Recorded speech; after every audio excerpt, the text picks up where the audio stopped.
साथियों नमस्कार, आपका स्वागत है आपके अपने YouTube चैनल अमित कुमार तेवतिया पर। और हम लेकर के हाजिर हैं आपके लिए अगस्त माह का कुछ महत्वपूर्ण करंट अफेयर्स, जिसमें राष्ट्रीय और अंतर्राष्ट्रीय घटनाओं के विषय में हम चर्चा करेंगे। साथियों, जैसा कि आप जानते हैं कि हम अपने चैनल के माध्यम से समय समय पर आपको महत्वपूर्ण जानकारियां उपलब्ध कराते हैं। आज भी उसी क्रम में हम लेकर के हाजिर हैं आपके लिए यह महत्वपूर्ण सूचना। आइए जानकारी लेते हैं। सबसे पहले जो महत्वपूर्ण घटना है वो आप नंबर 1 पर देख रहे होंगे कि जनवरी 2021 में किस राज्य में घर घर राशन योजना शुरू हो रही है। तो यह निर्णय लिया है दिल्ली सरकार ने। जी हां, अरविंद केजरीवाल की सरकार ने 1 जनवरी 2021 से घर घर में राशन पहुंचाने की योजना शुरू की है। जो हम जानते हैं कि बीपीएल जो कार्ड हैं, बिलो पॉवर्टी लाइन जो कार्ड होते हैं, गांव में भी होते हैं, हमारे यहां भी बहुत लोगों के पास हैं, जिनसे हमें राशन मिलता है। अब दिल्ली सरकार वह राशन घर घर पहुंचाएगी। यह जनवरी 2021 से योजना शुरू होगी। अगर हम दूसरे महत्वपूर्ण प्रश्न की बात करें कि राष्ट्रपिता महात्मा गांधी का चश्मा 2,60,000 पाउंड में बेचा गया।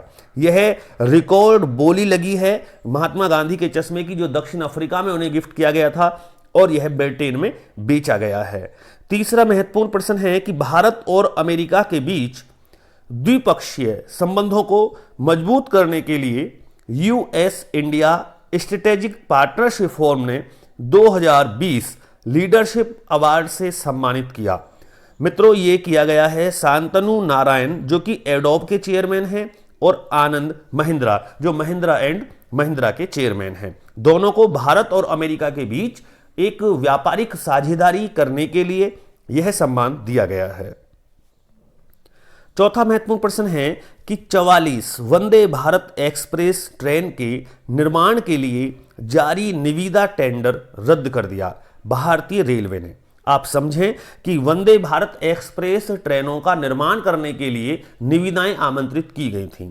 तो जो उसमें सबसे कम मूल्य पर निविदा मिली थी वो चीन की थी, अर्थात वह टेंडर चीन को दिया जाना तय था। इसलिए 44 वंदे भारत ट्रेनों का निर्माण होना था और चीन को यह प्रस्ताव नहीं देना था। इसीलिए यह निविदाएं ही भारतीय रेलवे ने रद्द कर दी। किसी को भी दें, लेकिन चाइना को नहीं देंगे। और भारत को आत्मनिर्भर बनाने के लिए इन सभी ट्रेनों का निर्माण भारत में ही हो, यह निर्णय लिया गया। पांचवां महत्वपूर्ण प्रश्न यदि हम देखें कि वैश्विक महामारी कोरोना काल के दौरान 3 दिन सत्र चलाने की चुनौती स्वीकार करने वाली देश की पहली विधानसभा बनी। तो ऐसा काम हम सब जानते हैं कि बीजेपी कर सकती है। तो यह उत्तर प्रदेश, आदित्य योगी नाथ जो हैं, उन्होंने केवल पहली विधानसभा जो मानसून सत्र चला था वो 3 दिन चला और 3 दिन में ही बहुत सारे विधेयक पास कर दिए गए। आइए आगे देखते हैं महत्वपूर्ण क्वेश्चन। छठा प्रश्न है, सरकारी भर्ती प्रक्रिया में सुधार की बड़ी पहल करते हुए केंद्रीय कैबिनेट में गठन किया राष्ट्रीय भर्ती एजेंसी का, जिसे हम एनआरए बोल रहे हैं, नेशनल रिक्रूटमेंट एजेंसी।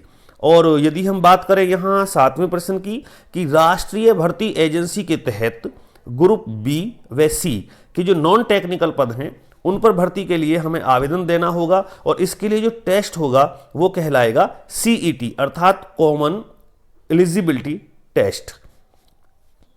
8वां महत्वपूर्ण बिंदु है, पृथ्वी को हरा भरा रखने के लिए सीमेंट बनाने वाली कंपनी हाइडलबर्ग ने एक अभियान लॉन्च किया है, एक ऐप लॉन्च किया है जिसका नाम है फ्रेंड्स ऑफ अर्थ। पूछा जा सकता है किस कंपनी का है, तो आप याद रखेंगे या कह सकते हैं कि फ्रेंड्स ऑफ अर्थ का संबंध किससे है, तो पृथ्वी को इको फ्रेंडली जो है हरा भरा बनाने के लिए। 9वां क्वेश्चन है, स्वरों के रसराज पंडित जसराज का अमेरिका के न्यू जर्सी में निधन हो गया। उनका संबंध था मेवाती घराने से। और आपकी जानकारी के लिए बता दें कि जो रसराज पंडित जी हैं, जसराज के नाम पर नासा ने एक उपग्रह का नाम भी रखा है। 10वां यहां बिंदु है, शास्त्रीय और लोक कला अकादमी शुरू करने वाला देश का पहला संस्थान बना आईआईटी खड़गपुर। यह प्रश्न पेपर में आ चुका है, क्योंकि जो नई शिक्षा नीति लागू हुई है वह नई शिक्षा नीति के तहत टेक्निकल कोर्स के साथ यदि शास्त्रीय और लोक कला को शुरू किया है तो वह आईआईटी खड़गपुर ने किया है। आइए आगे देखते हैं। 11वां महत्वपूर्ण बिंदु है, गन्ना किसानों के लिए सरकार ने 2 साल बाद उपज के उचित व लाभकारी मूल्यों में वृद्धि की घोषणा की और आगामी वर्ष 2020-21 के लिए गन्ने का मूल्य 285 रुपये प्रति कुंटल कर दिया है। इसमें यह भी एक कंडीशन है कि यदि गन्ने से रिकवरी 10% अधिक होती है तो मूल्य भी 10 रुपये अधिक मिलेगा, अर्थात वह 295 रुपये प्रति कुंटल गन्ना जाएगा। यहां 12वां यदि हम प्रश्न देखें कि भारत के पूर्व फुटबॉल खिलाड़ी एवं गोलकीपर जिनका निधन हो गया है, ये थे भास्कर मैती। 13वां महत्वपूर्ण बिंदु है, महाराष्ट्र के राज्यपाल भगत सिंह कोश्यारी ने अतिरिक्त प्रभार संभाला गोवा के राज्यपाल का। 14वां बिंदु है, अमेरिकी राष्ट्रपति चुनाव में डेमोक्रेटिक पार्टी ने राष्ट्रपति चुनाव के लिए आधिकारिक प्रत्याशी घोषित किया, जो बिडेन। जी हां, जो रिपब्लिकन के इस समय हैं डोनाल्ड ट्रंप हैं और डेमोक्रेटिक पार्टी ने जो अपना प्रत्याशी बनाया है वो जो बिडेन को बनाया है, और नवंबर में अमेरिका में राष्ट्रपति पद का चुनाव होना है। तो आप इससे वैसे भी अखबार के माध्यम से जुड़े रहें, जानकारी अर्जित करते रहें। 15वां बिंदु है कि रूस में पुतिन के विरोधी विपक्षी नेता जिसे जहर दिया गया है एलेक्सी नवल्नी, इनके ऊपर काफ़ी हल्ला हुआ। अमेरिका ने भी जांच की बात की, जर्मनी ने भी की, क्योंकि रूस में जो पुतिन का विरोधी नेता है वो कोई नहीं है और यदि पहली बार एलेक्सी नवल्नी आए हैं तो उनकी भी हत्या की कोशिश की गई है। यहां 15वां प्रश्न है, ये 16वां होना चाहिए था लेकिन 15वां है। ऐसे कुल 45 प्रश्न लगभग इसमें हैं, तो आप नोट कर लेंगे, आप सही कर लें क्रम। स्वच्छता सर्वेक्षण 2020 में देश का सबसे स्वच्छ शहर घोषित किया गया। ये महत्वपूर्ण 2020 के प्रश्न हैं, आप इन्हें नोट करें। स्वच्छता सर्वेक्षण जो हर वर्ष हो रहा है, इसमें प्रथम स्थान इंदौर को मिला है और इंदौर ही आया है अब तक जितनी बार भी स्वच्छता सर्वेक्षण हुआ है। मध्य प्रदेश का इंदौर शहर लगातार प्रथम स्थान पर बना हुआ है। गुजरात का सूरत द्वितीय स्थान पर है और नवी मुंबई को तीसरा स्थान मिला है स्वच्छता के क्षेत्र में पूरे भारत में। 16वां प्रश्न है कि गंगा के किनारे बसे शहरों की सूची में सबसे साफ सुथरा शहर घोषित किया गया है। तो मित्रों, इसमें पूरे भारत में जो गंगा के किनारे बसे शहर हैं उनमें वाराणसी प्रथम स्थान पर रहा, उत्तर प्रदेश में भी, और कानपुर द्वितीय स्थान पर। यह समस्त शहरों में पहला नंबर वाराणसी का था।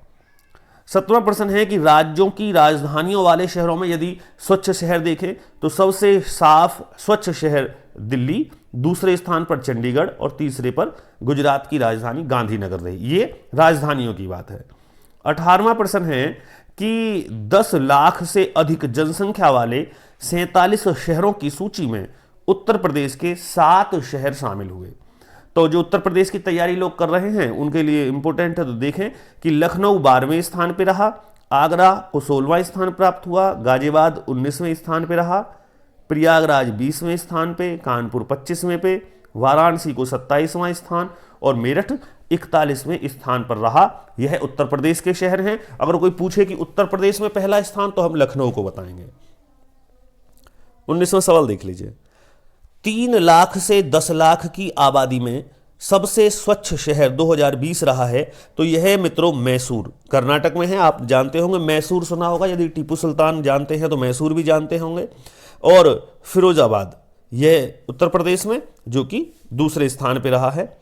20वां क्वेश्चन है, 1 लाख से 3 लाख की आबादी में छाया अंबिकापुर। यह अंबिकापुर जो है छत्तीसगढ़ के अंदर है और यह 2020 स्वच्छता सर्वेक्षण में प्रथम स्थान पर रहा है 1 लाख से 3 लाख की आबादी में। आइए आगे देखते हैं। 21वां प्रश्न है कि 100 से ज्यादा शहरी निकायों में सबसे स्वच्छ जो शहरी निकाय मिले वो छत्तीसगढ़ के रहे हैं, और यदि 22वां इसका विपरीत है कि 100 से कम शहरी निकायों में सबसे स्वच्छ शहर जो रहे हैं, निकाय रहे हैं, वो झारखंड में हैं।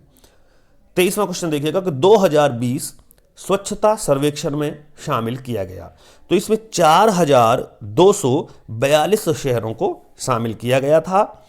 24वां क्वेश्चन है, 2021 में शहरी क्षेत्रों में वेस्ट वाटर टैंक और साफ पानी पर बल दिया जाएगा। इसके लिए हाल ही में निर्णय लिया गया है प्रेरक दौर सम्मान के माध्यम से। ये अभी जो यूपीपीसीएस का एग्जाम हुआ था 2016 वाला था, आरओ वाला, उसमें पूछा गया था कि प्रेरक दौर सम्मान का संबंध है तो प्रेरक दौर सम्मान है तो स्वच्छता सर्वेक्षण के अंतर्गत ही, परंतु इसमें शहरी क्षेत्रों में जो वेस्ट वाटर टैंक है उसके लिए और जो साफ पानी है उसके लिए आरंभ किया गया है यह अभियान, और 2021 में यह सभी शहरी क्षेत्रों में लागू होगा। तो प्रेरक दौर सम्मान याद रखें आप। 25वां क्वेश्चन है, प्रेरक दौर सम्मान के माध्यम से नए पुरस्कार सर्जित किए जाएंगे। जैसे अभी आपने देखा कि स्वच्छ शहरों को पुरस्कार दिए जाते हैं, तो इसमें जो पुरस्कार बटेंगे दिव्य, अनुपम, उज्जवल, उदित और आरोही, ये 5 ऐसे पुरस्कार हैं जो कि प्रेरक दौर सम्मान के माध्यम से दिए जाएंगे। ठीक है, आगे देखते हैं। 26वां प्रश्न देखेगा। 26वां प्रश्न वैसे पुनः आ गया है क्योंकि यह प्रश्न हमने पहले पढ़ा है।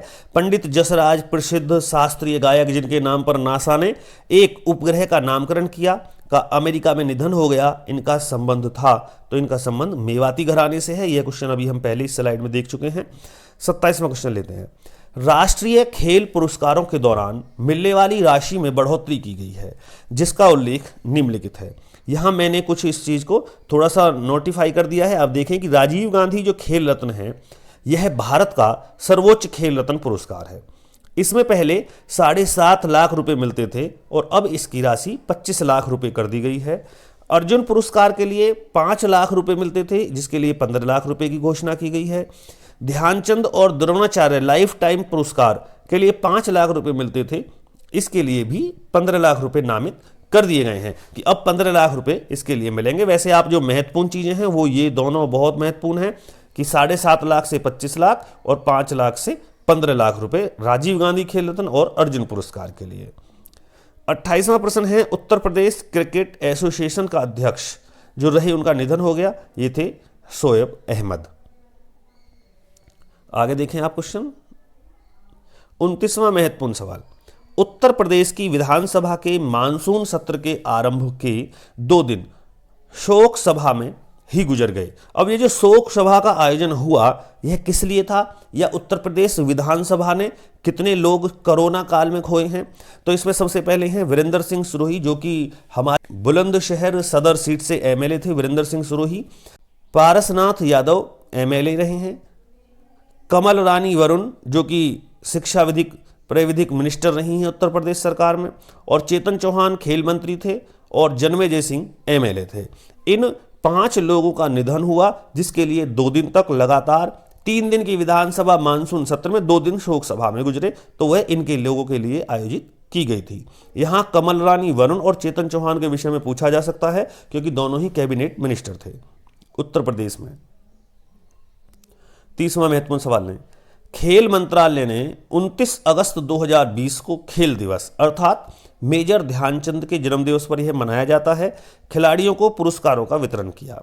पहली बार खेल का सर्वोच्च सम्मान राजीव गांधी खेल रत्न सम्मान 5 खिलाड़ियों को दिया गया। यह पहली बार हुआ है कि सर्वोच्च सम्मान अधिकतर 3 या 2 खिलाड़ियों को मिलता था, लेकिन इस बार 5 लोगों को यह सम्मान दिया गया है। इसमें जो सम्मान मिला है वो नोट करें आप। Rohit Sharma cricket, Mariyappan Thangavelu para athlete हैं, मनिका बत्रा टेबल टेनिस, विनेश फोगाट कुश्ती और रानी रामपाल हॉकी। इन सभी खिलाड़ियों को अपने अपने खेल के क्षेत्र में उच्च प्रदर्शन के लिए भारत सरकार का जो सर्वोच्च राजीव गांधी खेल रत्न सम्मान है वो दिया गया है। चलिए आगे देखते हैं। 31वां प्रश्न है कि सड़क परिवहन और राष्ट्रीय राजमार्ग मंत्री नितिन गडकरी ने राजमार्ग पौधारोपण की निगरानी के लिए मोबाइल ऐप लॉन्च किया। यह हरित पथ है जो निगरानी करेगा पेड़ पौधों के विषय में कि किस राष्ट्रीय राजमार्ग पर पेड़ पौधों में जल दिया जा रहा है, लगे हैं या नहीं लगे हैं। 32वां महत्वपूर्ण सवाल देखें, अंतर्राष्ट्रीय क्रिकेट से संन्यास लेने वाले भारत के 2 महत्वपूर्ण खिलाड़ी महेंद्र सिंह धोनी और सुरेश रैना। यह हम अगस्त का जीएस पढ़ रहे हैं, जो क्वेश्चन बचे थे अगस्त के वो आप नोट कर सकते हैं। 33वां प्रश्न है, अर्जुन पुरस्कार के लिए 2020 में कितने खिलाड़ियों को चुना गया है? तो इसके लिए यहां 29 खिलाड़ी हैं जिन्हें अर्जुन पुरस्कार के लिए घोषित किया गया है, जिन्हें यह पुरस्कार दिया गया है। 34वां प्रश्न है कि वर्ष 2020 में अर्जुन पुरस्कार की सूची में नाम निकाल दिए गए हैं। तो यह साक्षी मलिक और मीराबाई चानू हैं जो कि कुश्ती और वेट लिफ्टिंग से संबंधित हैं। दोनों खिलाड़ियों को पहले ही राजीव गांधी खेल रत्न सम्मान दिया जा चुका है। अब इन्होंने अर्जुन पुरस्कार के लिए नाम अपना दिया, लेकिन इनका खेल मंत्रालय ने यह कहकर के नाम हटा दिया कि जिसे राजीव गांधी खेल रत्न सम्मान, जो कि सबसे बड़ा सम्मान है, दे दिया गया है, तो उसे छोटा सम्मान नहीं दिया जा सकता। 35वां महत्वपूर्ण सवाल आप यहां देखें। अंतर्राष्ट्रीय सौर गठबंधन की ओर से विश्व सौर प्रौद्योगिकी कांग्रेस का शुभारंभ करेंगे नरेंद्र मोदी। 36वां सवाल है कि कट्टरपंथी अलगाववादी बलूचिस्तानी नेता सैयद अली शाह गिलानी ने सर्वोच्च नागरिक सम्मान ठुकराया। तो उन्होंने अपने देश की सरकार पाकिस्तान का जो सर्वोच्च सम्मान निशाने पाक है, जैसे हमारे यहाँ भारत रत्न होता है, उसको लेने से मना कर दिया। 37वां क्वेश्चन है कि जर्मनी की फुटबॉल क्लब बायर्न म्यूनिख ने यूरोपियन फुटबॉल चैंपियंस लीग के फाइनल में फ्रांस क्लब के पेरिस सेंट जर्मन को कड़े मुकाबले में हराकर यह सम्मान जीता। छठी बार यह सम्मान जो है बायर्न म्यूनिख ने जीता है। 38वां सवाल है उत्तर प्रदेश का पहला चिकित्सकीय उपकरण मेडिकल डिवाइस पार्क यमुना प्राधिकरण क्षेत्र में बनेगा। यह नोएडा में बनेगा। या आप नोट करते रहे इन सवालों को। 39वां सवाल देखेंगे कि साउथैम्पटन ने पाकिस्तान व इंग्लैंड के बीच खेले गए टेस्ट मैच में 600 विकेट लेने वाले विश्व के प्रथम तेज गेंदबाज बने जेम्स एंडरसन, जो कि इंग्लैंड के हैं, और इन्होंने पाकिस्तान के खिलाफ यह उपलब्धि हासिल की। जो साउथैम्पटन में खेला जा रहा था मैच, इसके अंतर्गत 600 विकेट लिए। लेकिन ऐसा नहीं है कि ये पहले खिलाड़ी हैं, 600 विकेट लेने वाले और भी खिलाड़ी हैं, परंतु वो स्पिन बॉलर हैं। यह तेज गेंदबाज हैं जेम्स एंडरसन, पहले खिलाड़ी हैं विश्व के जिन्होंने 600 विकेट हासिल किए। आइए अंतिम स्लाइड देखते हैं। 40वां क्वेश्चन है भारत सरकार के जल शक्ति मंत्रालय ने राष्ट्रीय जल पुरस्कार से सम्मानित किया। तो यह तमसा नदी को पुनरुद्धार के लिए राष्ट्रीय जल पुरस्कार दिया गया है। 41वां सवाल है पद्म भूषण मेजर ध्यानचंद विजय पथ योजना का शुभारंभ किया गया।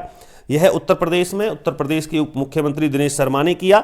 इसमें होना यह है कि जो खिलाड़ी हैं, गांव में निवास करते हैं, शहरों में निवास करते हैं, राष्ट्रीय या अंतर्राष्ट्रीय स्तर के खिलाड़ी हैं, उनके घर तक रोड बनेगी जिसे विजय पथ नाम दिया जाएगा और उस पर उस खिलाड़ी का नाम भी अंकित होगा। 42वां क्वेश्चन है पेट की बीमारी से ग्रसित चल रहे जापान के लंबे समय तक प्रधानमंत्री रहने वाले एबी शिंजो ने त्यागपत्र दे दिया। उनका कार्यकाल समाप्त होना था। मित्रों, यह 2021 तक राष्ट्रपति रहने थे, परंतु बीमारी के कारण इन्होंने अपना त्यागपत्र दे दिया।